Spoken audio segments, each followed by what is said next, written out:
Vamos fazer a leitura da segunda e última parte do capítulo 14, que era um pouquinho mais extenso e dividimos em duas partes. É o capítulo que se denomina Pátria do Evangelho e Transição Planetária. E esta segunda parte começa com um subtítulo de A Missão Espiritual do Brasil.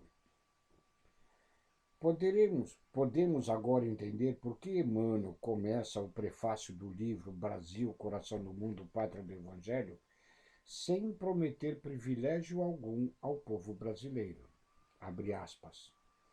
Os dados que ele, Humberto de Campos, fornece nestas páginas foram recolhidos nas tradições do mundo espiritual, onde falanges desveladas e amigas se reúnem constantemente para os grandes sacrifícios em prol da humanidade sofredora.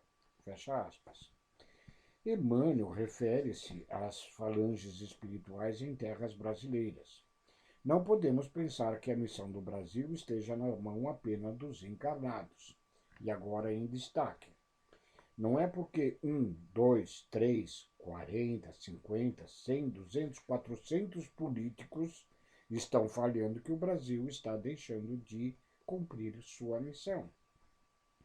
Porque a missão espiritual do Brasil é sustentada por falanges espirituais compostas por Adolfo Bezerra de Menezes, Eurípides Barçanufo, Fabiano de Cristo, Jesus Gonçalves, Francisco Cândido Xavier, Divaldo Pereira Franco, Raul Teixeira, Batuíra, Meimei, Humberto de Campos. Eu poderia citar mais 1000 nomes de espíritos que compõem uma das falanges espirituais que trabalham no Brasil. E para auxiliar nesse raciocínio, nos domínios da mediunidade, obra de André Luiz, ele nos apresenta Aulus, que conheceu Mesmer na França e aprendeu as técnicas com o grande magnetizador francês. Aulus reencarnou logo em seguida na França e tomou contato com as obras de Allan Kardec. Comunicou-se com Victor Hugo e com Balzac, que eram espíritas, e enquanto encarnado, trabalhou no espiritualismo nos moldes científicos da Europa. Há mais de 30 anos dedica-se à obra de espiritualização no Brasil. Podemos citar também Dom Pedro II e vários outros, que tiveram, inclusive, papel relevante em momentos políticos definidos no Brasil, fazendo parte das falanges espirituais que se sacrificam. Em Brasil, Coração do Mundo, Pátria do Evangelho, Emmanuel esclarece que, abre aspas, este trabalho se destina a explicar a missão da terra brasileira no mundo moderno, fecha aspas. Ele afirma que cada país tem a sua missão. O Brasil tem a sua também, e todos formam uma grande orquestra que precisa tocar segundo a partitura e o comando de um maestro que se chama Jesus. E Emmanuel ainda salienta, abre aspas, Humboldt, visitando o vale extenso do Amazonas, exclamou extasiados que ali se encontrava o celeiro do mundo, fecha aspas. O que esse notável pesquisador percebeu? A faceta material do Brasil, que é assombrosa. Pois se vamos a regiões da África, podemos andar quilômetros e não encontrar nada. Até o lençol freático, que é a água debaixo da terra, está tão profundo que se torna quase inviável fazer uma perfuração para se ter um poço. Em contrapartida, no Brasil, podemos encontrar comunidades carentes de recursos materiais, apesar de ser um país rico em recursos naturais. Será que a carência não é educativa? Será que a questão não é ensinar a trabalhar e a utilizar os recursos naturais e a ser previdente? Será que não é uma carência emocional que leva estas pessoas ao alcoolismo e ao vício das drogas? Será que não há uma carência espiritual fruto de obsessões e perseguições que conduz milhares de pessoas a uma vida degradante em todos os aspectos? Por que não pode, com tantos rios, mares, com tantos peixes em nosso país, existir fome? O problema não é material. É material quando existe escassez. A Alemanha, por exemplo, após o término da Segunda Guerra, ficou em um estado tão devastado que as famílias alemãs plantavam batata em vasos dentro de casa e comiam a batata que nascia nos vasinhos. Entretanto, o Brasil não passou por isso. Assim, Humboldt olhou para a Amazônia e falou, entre aspas, abre aspas agora, meu Deus, isso aqui é o celeiro do planeta, fecha aspas, porque ele olhou apenas para a parte material, atentando, entretanto, para o comentário de Emmanuel, abre aspas, o grande cientista asseverou uma grande verdade. Precisamos, porém, desdobrá-la, estendendo-a do seu sentido econômico à sua significação espiritual. Fecha aspas. Em seguida, Emmanuel amplia a sua explanação acerca dos aspectos realmente relevantes da missão do Brasil. O Brasil não está somente destinado a suprir as necessidades materiais dos povos mais pobres do planeta. Eu sei que você gostaria de algo mais glamouroso. Talvez. Lembramos que Jesus se retirou de Jerusalém rica para adentrar a Galiléia pobre, composta por trabalhadores, pescadores e lavradores. Jesus tem certa predileção pelos mais necessitados, embora ame todos. Desse modo, essa é uma missão que o Brasil vai ter de cumprir. Ao observarmos as consequências da ditadura na América Latina, nos deparamos com refugiados venezuelanos, peruanos, bolivianos, cruzando a fronteira e buscando no Brasil trabalho e vida digna que faltam em seus países. Há sim em nosso país uma missão que é material, é de suprir os pobres, mas também de facultar ao mundo inteiro uma expressão consoladora de crença e fé raciocinada. Aqui está a missão do Brasil. Uma expressão consoladora de crença e fé raciocinada. Por que de fé raciocinada? Porque a fé sem razão é fé cega. O mundo está cheio de fé. A pessoa que coloca bomba no corpo e mata milhares de pessoas age por fé. Porém, é essa fé que nós queremos? Não, nós queremos a fé raciocinada, a fé que deu os braços com a razão, uma iluminando a outra. Aquilo que é trabalho para a razão faz. Aquilo que é trabalho para a intuição faz. É uma expressão consoladora de crença, porque eu já visitei cidades que realmente me encantaram. Meu Deus, isso aqui já é a regeneração do planeta. Tudo organizado, tudo funciona. A estrutura urbana maravilhosa, a cidade linda, não tem desemprego nem carência. Um povo educado, culto. Contudo, nessa sociedade, 30% dos jovens cometem suicídio. A causa estaria em alguma dificuldade de perspectiva de vida, em alguma desigualdade? Não. A causa está na falta da expressão da crença consoladora. E por quê? Se não vibra em sua alma uma crença consoladora, os seus relacionamentos não dão certo. Você se suicida, simplesmente porque não está preparado para os embates da vida, para ouvir um não, para ser rejeitado ou abandonado, porque não tem perspectiva espiritual. No entanto, de acordo com Emmanuel, cabe ao Brasil, abre aspas, facultar ao mundo inteiro uma expressão consoladora de crença e de fé raciocinada e a ser o maior celeiro de claridades espirituais do orbe inteiro. Fecha aspas. Então, continuo agora com mais aspas, né? Haroldo agora cita diversos trechos de Emmanuel. Nesses tempos de confusão amarga que ele está falando de pré-guerra, consideramos de utilidade um trabalho dessa natureza e, com a permissão dos nossos maiores dos planos elevados, empreendemos mais esta obra humilde, agradecendo a vossa desinteressada e espontânea colaboração. Peçamos a Deus que inspire os homens públicos atualmente no leme da Pátria do Cruzeiro. Essa obra foi escrita em 1938. E que nesta hora amarga em que se verifica a inversão de quase todos os valores morais, inversão porque hoje o chique é ser desonesto. A pessoa vai para a tribuna e diz assim: eu não cumpro a lei e me orgulho disso. E todo mundo aplaude. É a inversão completa dos valores morais. No seio das oficinas humanas, sabiam eles colocar muito alta a magnitude dos seus precípios deveres. E a vós, meus filhos, que Deus vos fortaleça e abençoe, sustentando-vos nas lutas depuradoras da vida material. Jesus pede a Ismael para formar uma pátria do Evangelho, fundada na diversidade.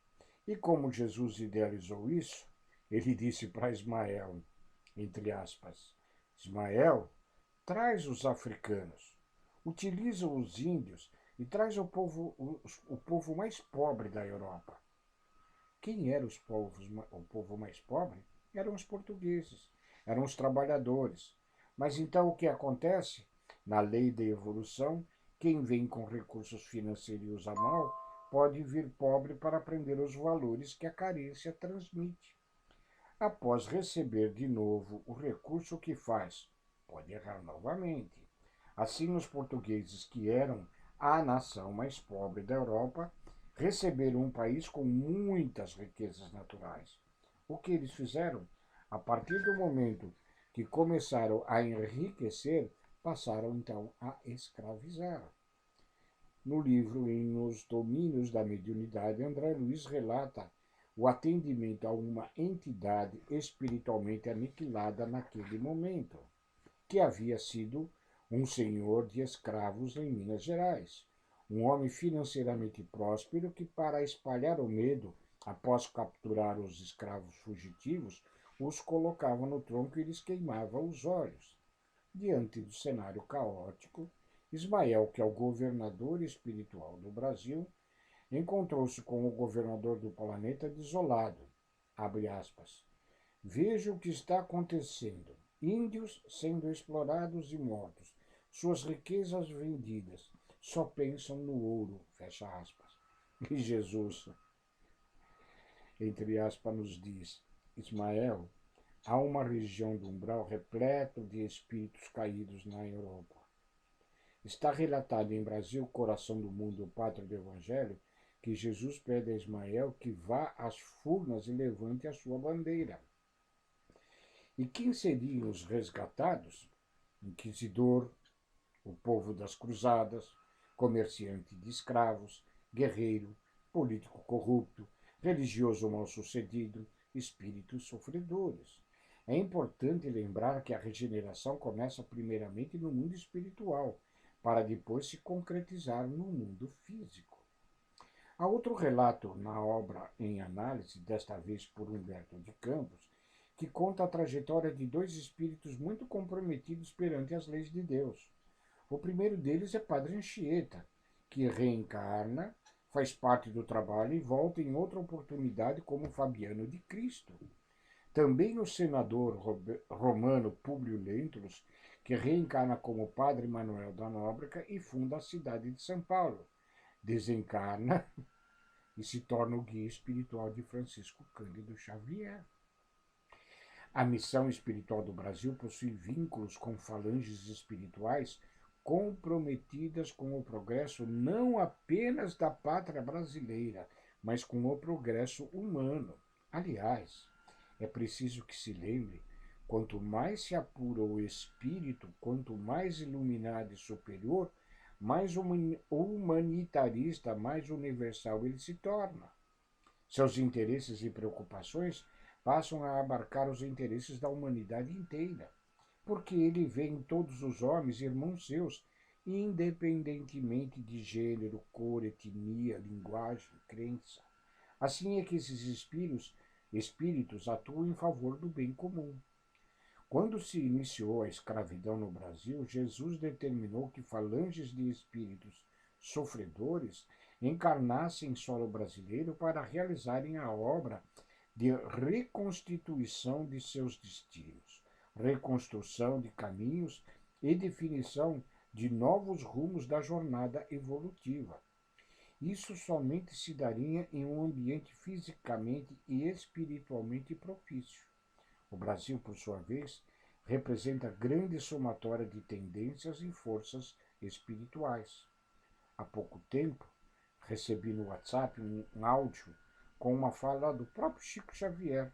Na época, ele concedeu uma entrevista e dizia ao repórter que milhões de espíritos ligados à Revolução Francesa e à França encarnaram no Brasil.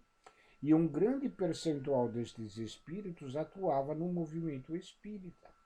O que me chamou a atenção na fala do Chico foi a relevância do pensamento de Emmanuel ao salientar que, embora tais espíritos tivessem no registro de nascimento a nacionalidade brasileira, psicologicamente eram franceses. O Brasil, em sua formação espiritual, conta com esta peculiaridade.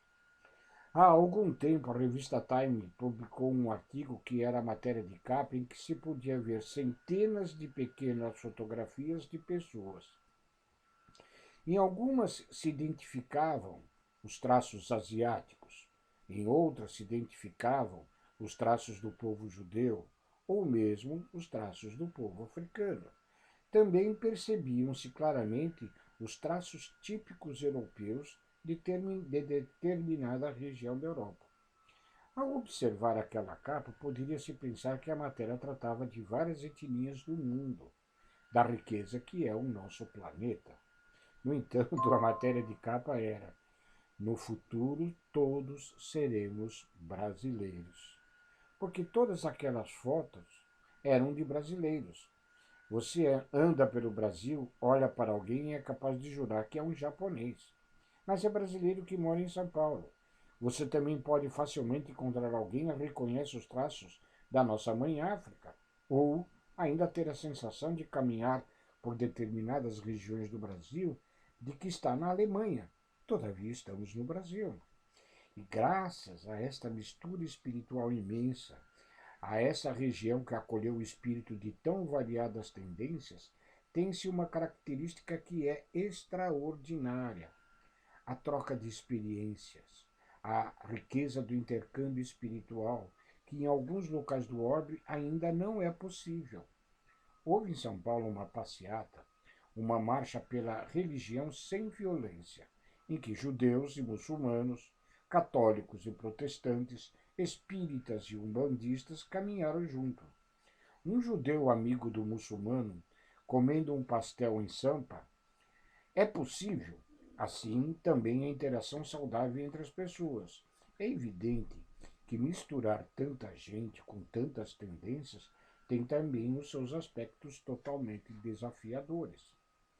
Somado a esse desafio, somado a este desafio, que é a diversidade espiritual dos brasileiros, uma das grandes bênçãos do Espiritismo é que ele nos permite novo olhar, uma visão de mundo diferenciada.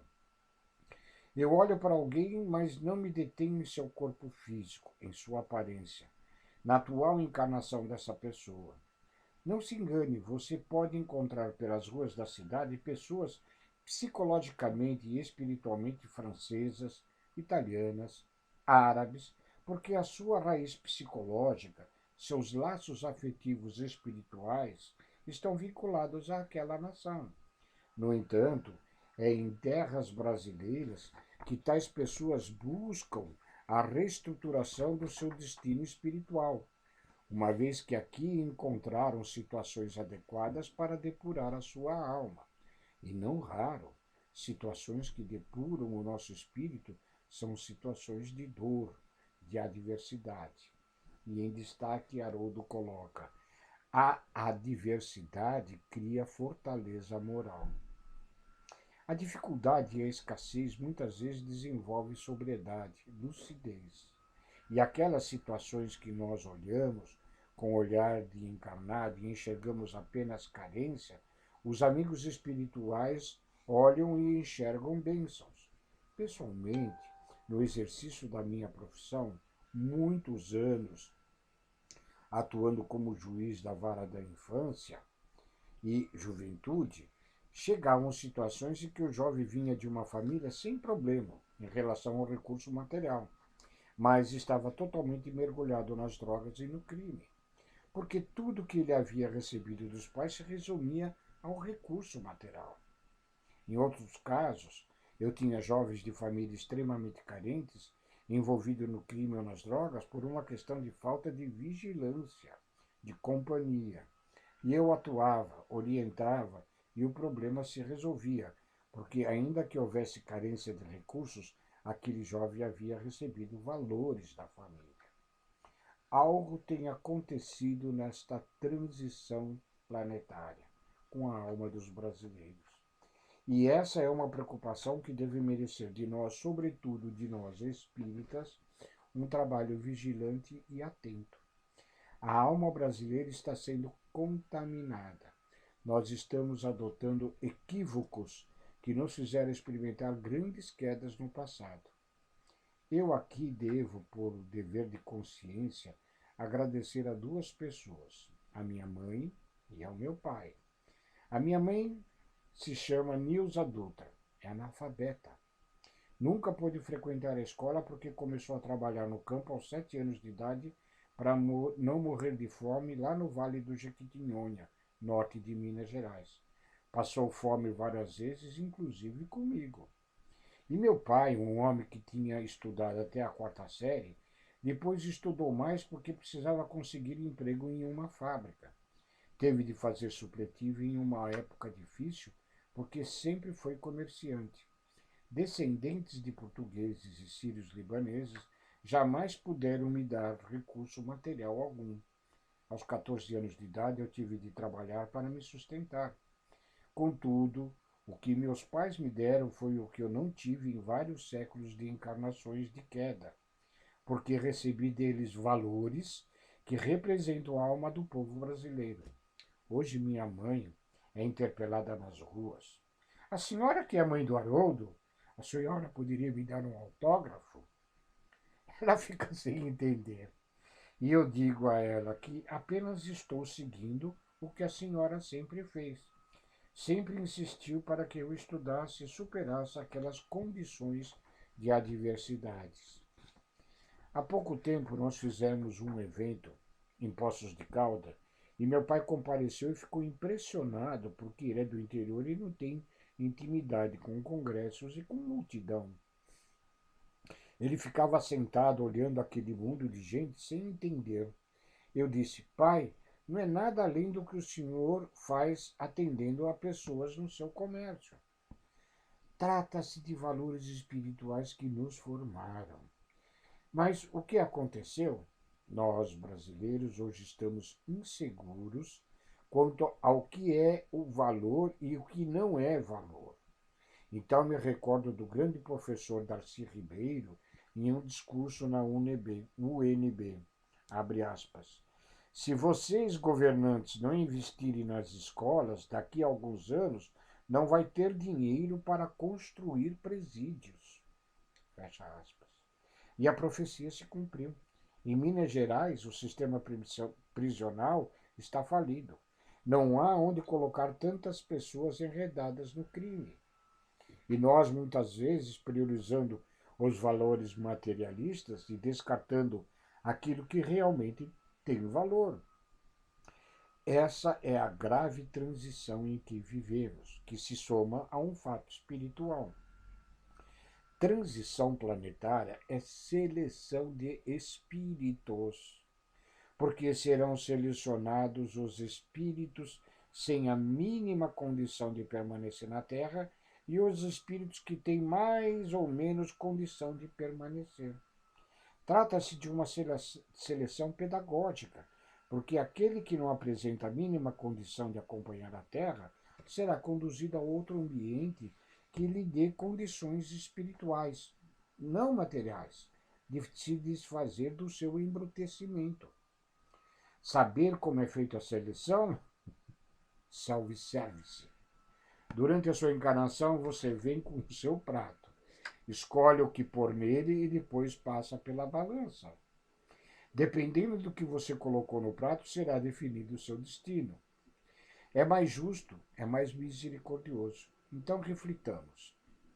Nas décadas de 40, 50, o umbral do Brasil começou a ser esvaziado para ceder espaço para a reencarnação coletiva de espíritos com muita dificuldade moral. Conclusão: da década de 40 até hoje, o Brasil experimentou a maior escalada de degradação urbana nunca antes vista. Compare uma fotografia de alguma cidade na década de 40 e olhe hoje. Os grandes problemas urbanos a partir da década de 40 e 50 começam não apenas no Brasil, mas no mundo, o maior câncer da sociedade humana encarnada. O uso e o tráfico de drogas ilícitas, a escalada dos entorpecentes. Não é porque não havia entorpecentes, não havia a proporção que tem hoje. Mais de 80% dos crimes cometidos por dia são decorrentes diretas do tráfico de drogas ou do uso de drogas lícitas e ilícitas. Os conselhos de criminologia já fizeram estudos. Se os bares fossem fechados às 9 horas da noite, o índice de homicídio cairia 20% ou mais. Por quê? A pessoa começa a beber, tem os ânimos exaltados e para chegar a um crime basta um passo. Caso fosse possível tirar o tráfico e uso de drogas, porque se trata de um comércio, 85% da criminalidade cairia de um dia para o outro. Então, degradação urbana, drogas, em contrapartida, em nível das artes, da literatura e da cultura, com uma queda vertiginosa. Vivemos o culto à mediocridade. Não precisa ter talento, basta ser exótico. É notório que essa degradação cultural e intelectual está relacionada com o nível dos espíritos que encarnam, que encarnaram e que encarnam. O grande problema é que as instituições religiosas, educacionais, comunitárias, que precisam se fortalecer para cumprir a sua missão, e, sobretudo, as instituições públicas, estão infectadas por um vírus que eu vou chamar, em linguagem bíblica, de, entre aspas, o culto ao bezerro de ouro. Enquanto Moisés subia a montanha para buscar nas fontes da espiritualidade, o povo cultuava um bezerro de ouro. E hoje, nós vivemos a corrida do ouro. Homens públicos, por exemplo, assumem um cargo não porque têm vocação política ou social, mas por quererem ganhar dinheiro fácil. Contrariamente, no século passado, nós tínhamos um espírito da envergadura de Bezerra de Menezes se candidatando a um cargo público. Bezerra de Menezes foi deputado e, por vocação política, pelo desejo de servir a comunidade. Todas as nossas escolhas nesse momento de transição estão pautadas em função de um parâmetro financeiro.